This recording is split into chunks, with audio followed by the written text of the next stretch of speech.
Hey, how y'all doing out there? What's going on? This is your Uncle Steve here in Uncle Steve's Lounge. Don't forget to subscribe to the channel, push the like button, get the video out there into the YouTube universe. We appreciate all the support and love we've been getting. We're almost at 1,000 subscribers, so please tell your friends, spread the word, and get us out there so we can get in your zone. Lots of chatter this week about what the Falcons should do in the future at 5-9 in late December. Sometimes you start thinking ahead of the game into 2023 and what we're going to do. A lot of talk about hypotheticals like Lamar Jackson or drafting high in the draft for a quarterback, or trying to see if we're going to ride out Ritter's growth and see if he's going to be our next quarterback. There is no wrong or right answers, but in a franchise that has had 5 straight losing seasons, it is imperative for us to start thinking about what our future plans are. There's no crime in thinking about trying to make a big splash with a free agent. There's also no crime about going back into the draft and possibly getting a more talented young quarterback on our roster. And then as far as standing pat with Desmond Ridder, he has a couple of games here to show us what he has in the 2023 season. There is no wrong answer. That's the great thing about these platforms. It's all about opinions. You say one thing, I say another thing, a third person says something else. That's the beauty of this whole thing. Everyone has something to say, and it's great. Let's see how it plays out, especially leading into these next 3 games, starting with Baltimore on this Saturday.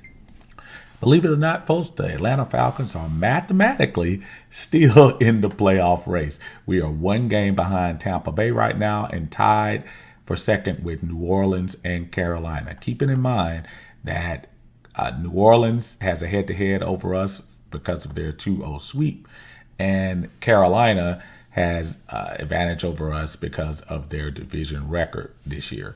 So, do we have to win all three games? No, we don't.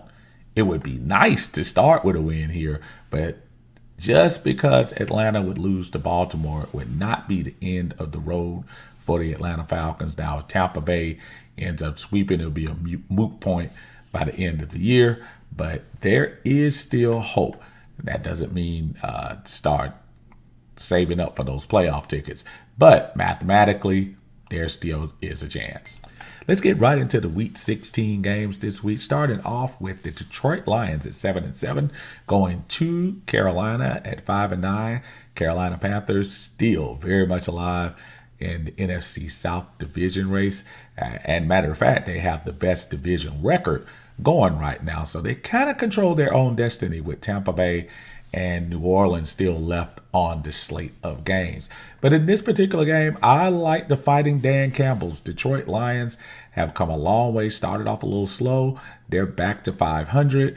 In a weak NFC, they should be able to slip into the 7th position with a couple of wins. I count this one as one. Look for Detroit to go into Carolina and take them out. The 11-3 Buffalo Bills go on the road to a 3-11 Chicago team who, despite the growth of Justin Fields this year as an NFL quarterback, their team has definitely taken a step back, trading away a couple of their stalwarts on defense and Roquan Smith and also Robert Quinn.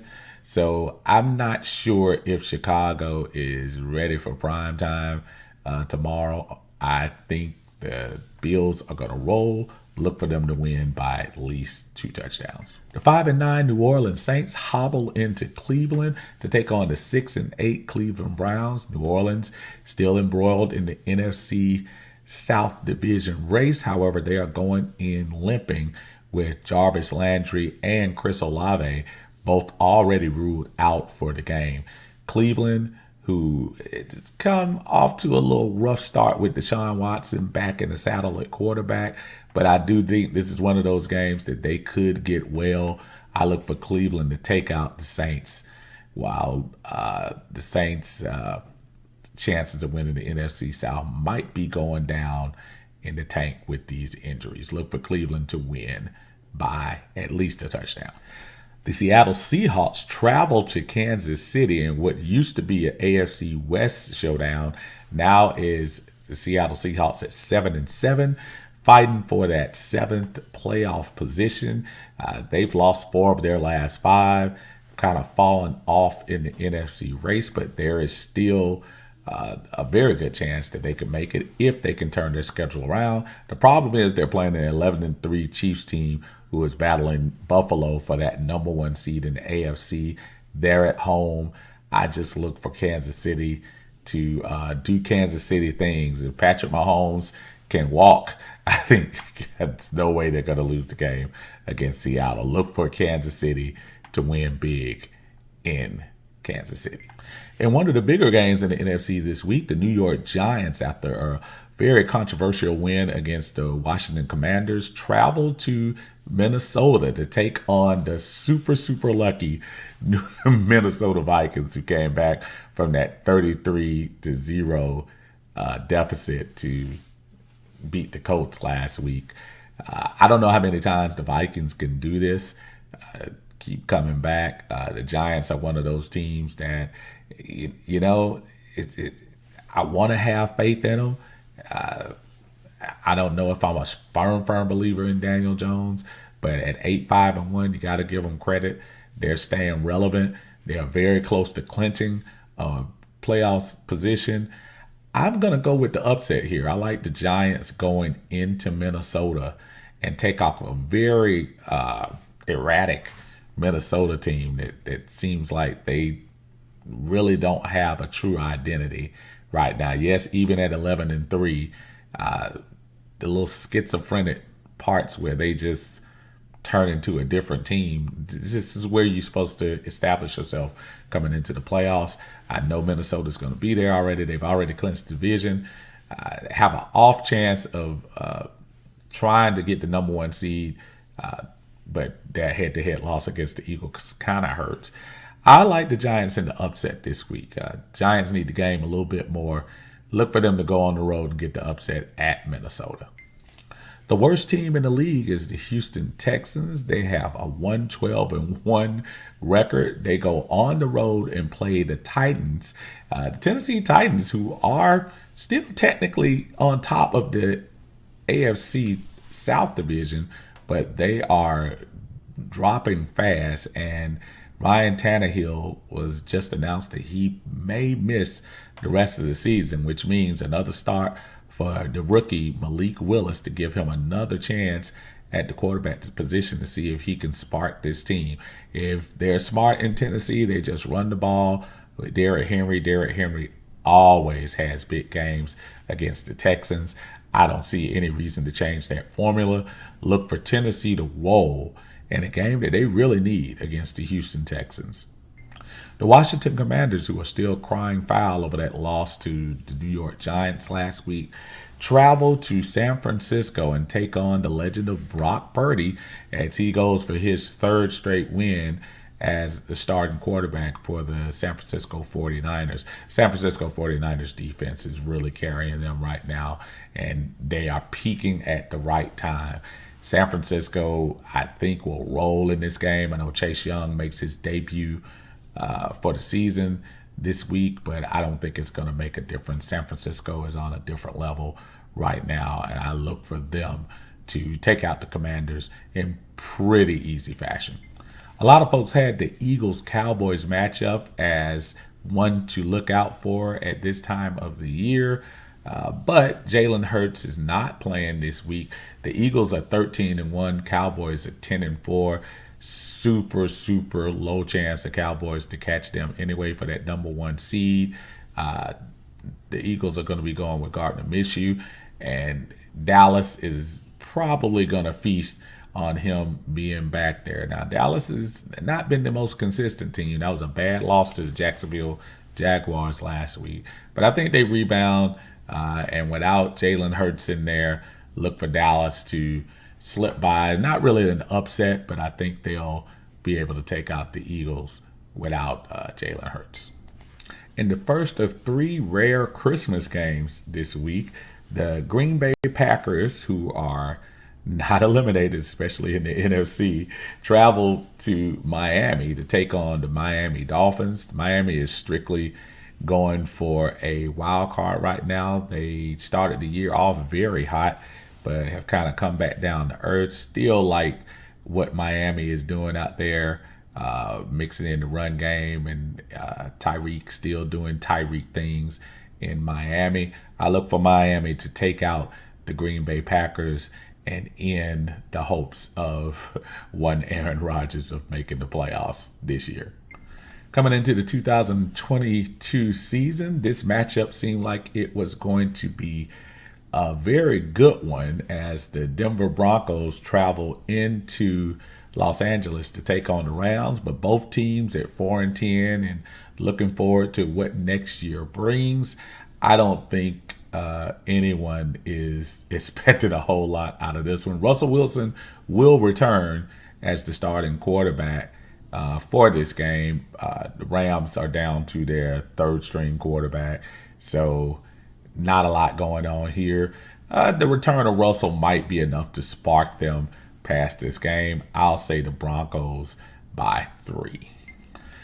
The Tampa Bay Buccaneers, with Captain America Tom Brady still at the helm, hobble into Arizona to take on the Cardinals. The Cardinals down to their third string quarterback this week. They're playing at home. Tampa Bay needs this one really bad, folks. Tampa Bay loses this game, is going to be a pretty embarrassing thing. I don't think they will. Arizona might be the whipping boy going into the year for the NFC South, as a couple of teams need a win from them. I look for Tampa Bay to go in and secure the win against the Cardinals. Wrapping up the slate on Monday night is the resurgent Chargers at 8-6, going into Indianapolis, where they are starting another quarterback. Nick Foles gets the call for the Colts this year, in a very uneven year for the Colts, as Matt Ryan, for the second time in the season, gets benched. Interested to see what the future is for the Iceman. But in this particular game, the Chargers need this one. They're trying to make a playoff push. I think they easily dispose of a Jonathan Taylorless Indianapolis Colts team. Look for the Chargers to roll on Monday night. Saturday night, the game will be the Raiders versus the Steelers in the 50th year of the Immaculate Reception. Franco Harris, rest in peace, died this week. He was the recipient of that pass. Nice little touch for the NFL Network to have this game. As far as the game itself, the Raiders and the Steelers in a tough AFC this year are probably just playing out the string right now. Kenny Pickett just reported that he was having concussion symptoms this week in practice.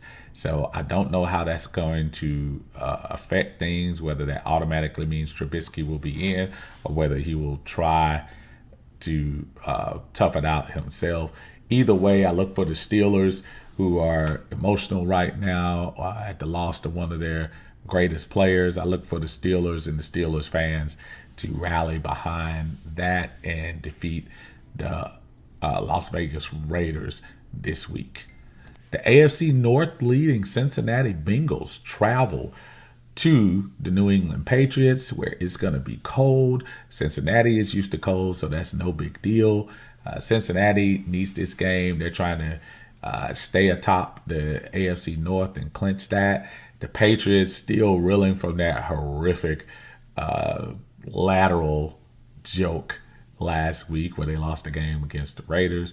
The one thing you never do is count out Bill Belichick going into a playoff stretch. But I tell you what, this might be one of those years that Bill Belichick is going to be a little bit outmanned this time. I like Cincinnati. I like Joe Burrows. I like Jamar Chase in this particular game. Might be a little bit more low scoring than Cincinnati is used to, but I think they'll have enough to get the win on the road against New England. All right, and here we go. The Atlanta Falcons travel to Baltimore to take on the Baltimore Ravens, perennial playoff team, 10-4 this year. They are without a lot of folks. Lamar Jackson is not going to be suiting up. Neither is Calais Campbell or Marcus Peters on the defensive side. But Baltimore still has J.K. Robbins in the backfield and Gus Edwards running the rock. The Atlanta Falcons have been kind of uneven on their run defense.